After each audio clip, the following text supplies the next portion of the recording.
уважаемый Казахстан, спасибо вам за все. Вы истинные сыновья своего народа.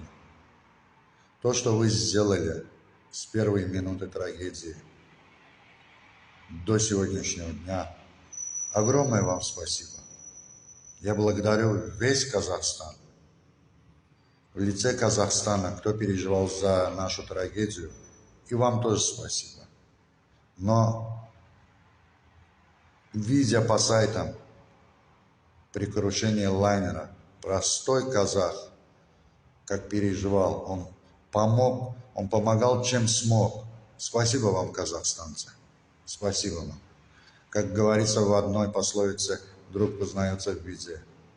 Вы истинные друзья, вы истинные сыновья своего народа, вы герои.